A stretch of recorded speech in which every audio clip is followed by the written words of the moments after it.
Welcome. I'm Kinetic Symphony. I hunt down and report on weird and true mysterious stories, from glitches to the paranormal. Case file number 1417, written by Tippet17, The Birthday Candle Enigma. Before going to bed, I always fill a water bottle. I often get thirsty and will wake up to drink periodically throughout the night. My water bottle will sit on my bedside table. Usually, I will go through about a half bottle a night. One morning, I awoke to the water bottle half empty with an additional surprise inside. A birthday candle had been put in the bottle, not one of the thin candles either. The candle was a number 6 and would require someone to remove the lid to put it into my bottle of water. I am a very light sleeper, and my room is on the other side of the house away from the kitchen where the candles would have been stored. Additionally, the candles are in a cupboard above the refrigerator, which would require anyone to get a stepladder to reach it. I'm 6'2" and still need a stepladder to reach this cupboard. My house has wood floors and creaks with each step.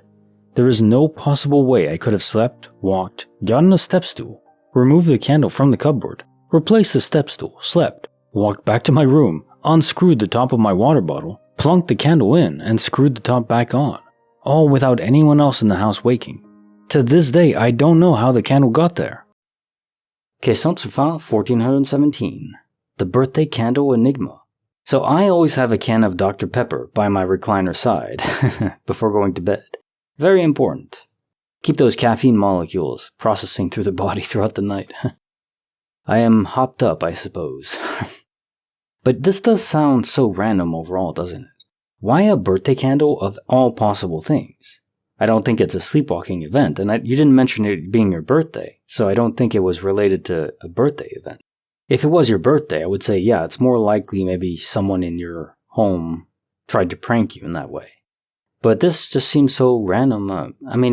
It's so random, but it's also so specific in where it appeared. So if it's just a DOP event, that's such a weird coincidence. Case file number 1418, written by Strange Technology 322. A very soapy mystery. So, I was driving down my road towards my house, and I saw my neighbor spraying the road in front of his house, which is right after mine. I didn't really think much of it, figured maybe he spilled something and was spraying off whatever he spilled. I pulled into my driveway. I usually walk in front of my car, jump on my porch, and open the door. But this time, I walk around the back of my car, and when I look up, my neighbor is now spraying his car. That's now on the road where he was spraying before. I figured his girlfriend must have just pulled up right when I was pulling in, and that's why I didn't see her drive up. There was just a couple seconds from the time I parked to when I saw the car, so naturally I'm expecting to see the driver somewhere either in the car or walking out. But she never walks into view, so I start walking over there myself. In my gut, I had a feeling something wasn't right.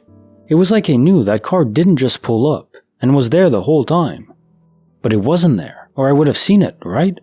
So I walked up to my neighbor and said, "This is a dumb question, but was your car here the whole time, or did it just pull up now?"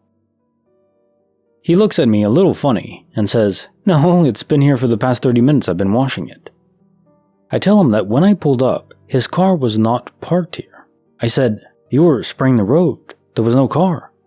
Not wanting to sound any more crazy than I already did, I turned and walked away. I've known the guy my whole life, so he just laughs, not realizing I'm freaking out inside. My heart was racing like I just saw a ghost or something.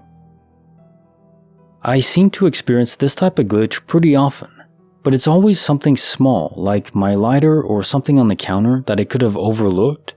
Although it's been getting more clear that things are gone one sec, then back the next. There's still a possibility I just didn't notice it. I never really know for sure. This time though, I know for absolute certainty that the car was 100% for sure not there. The road had a big circle of soapy bubbles, and he was spraying in the center as if there was a car there, but I just couldn't see it. The neighbors next to him have a big trailer parked on the road, and I remember I could see nothing but pavement from where I was all the way to that trailer. No car in between. I think deep down, we all know that the world we live in is just too amazing for us to have it all figured out, so experiencing something like this is just kinda confirms something I already knew. And even though this has happened, it's almost as if it never happened.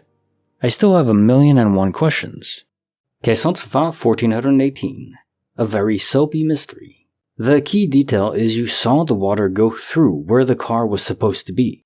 This is more than quantum perspective, because in my opinion, in that case, the glitch would be reversed. You'd have seen your neighbor washing his car, parked, then look back and there would be no car being washed at all. That you saw the water pass through that same area means that objects aren't loaded as permanent objects and fixtures in the same way that we think they are, like they're loaded evenly for every single person, or rather they don't have to. It directly relates to individual perception. It can be loaded for one person, but not the other, which is hard to even process, but that is revolutionary. That's the kind of knowledge that I don't even know what to do with that. Whoa. Bonus file, written by Chili Bronson. Flickering Memories of a Pup.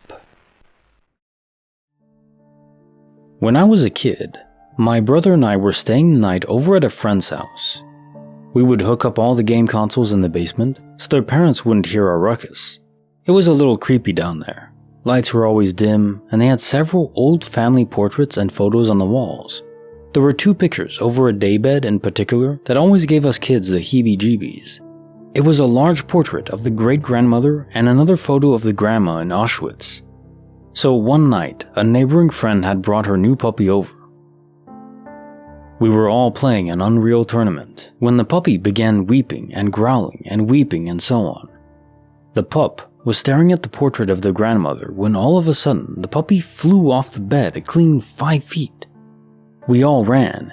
Yes, we forgot the pup. Please forgive me. We were frightened children. And we sat in the living room contemplating whether or not we should wake the parents. We didn't. We told them the next day, and in typical movie fashion, the parents didn't believe us one bit. We didn't hear from our friend with the puppy at all the next day. She finally comes over a day later in the evening, crying hysterically, telling us her puppy had died.